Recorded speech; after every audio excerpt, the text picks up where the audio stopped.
We're very excited to talk about the subject that we've gathered here to talk about, artificial intelligence. You're hosting a summit.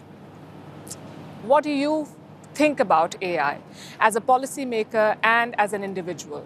Are you wary about what's coming? Are you excited? Do you think it's a threat? Do you think it's a gift to humankind? What are your views? Thank you for being here, and thank you to both of you for giving me the opportunity to talk about AI. We are living through an absolute technological and scientific revolution, and it's almost unprecedented. So this is an opportunity for humanity. And this is something that I personally am following with a lot of interest. I'm convinced that it's a new era for progress, and that France and Europe and its partners like India need to seize these opportunities because they will allow us to live better, to learn better, to work better, to heal better. And I think that it's up to us to make sure that it serves humanity. So, before we talk about that, let's talk about positive things. Yes, indeed, because AI is already here. It's here in medicine, for instance, with research, with acceleration of research that's exponential. For instance, the early detection of cancer. That is a reality today in France, isn't it? Yes, it is in France and in the world. There's a bit of a race in that field. I see pictures here that you're showing, and a few days ago I was at the Institut Gustave Roussy Cancer Center. It is one of the best centers in Europe, the 4th in the world, and we hope to become first thanks to our investments. And our researchers are cutting edge. We have collected a great deal of data, and thanks to AI, we can do prevention and preventive diagnostics as well.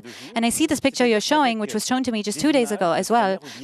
Using MRI images, sometimes it took a lot of time to identify cancerous cells. And thanks to AI, because we're putting together so much data, because we have computing power, we can see things much more quickly. So for instance, a tumor, you can detect it more quickly, and you can more specifically target areas for radiotherapy. And so there's a lot to do in the field. You know, there's also the digital twin that I was told about. With all the data that you collect, you can create a digital twin. And don't worry, everything is being done responsibly by science. And the idea is to test whether a treatment will work or not. And you test it on your twin. So you see it on the left and on the right. You see how the AI is identifying the area that needs to be treated using radiotherapy. So this is progress, concrete progress, and thanks to AI, in medicine, we can prevent better, we can detect things much better. Instead of having to do a biopsy or blood tests, and you had to do a biopsy several weeks after a blood test, now we can be much more precise.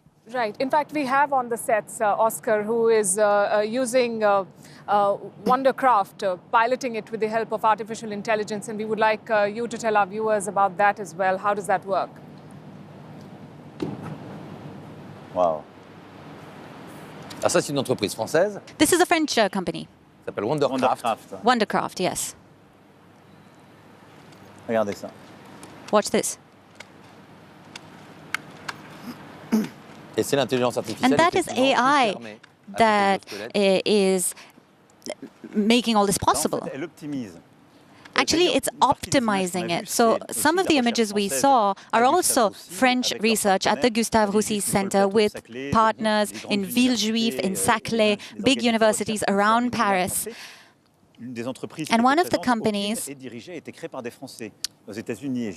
was created by French people in the US, and I hope they come back to France. And what you see here with Wondercraft and Oscar, and thanks to Oscar for being here, I saw them 2 years ago. They're close to here, actually, based in Rue de Rivoli. The exoskeleton is mechanical, and you have a remote control on the side.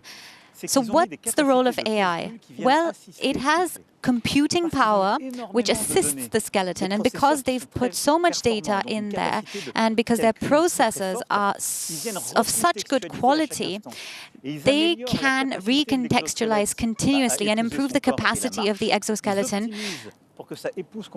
It is consistently optimized, and it understands how he's walking, and it also understands the environment that he's in. So What's important to understand is that AI is actually technology which will allow people, using their enormous computing power and their ability to manage huge data sets, that they will be able to train and will be able to optimize mechanics.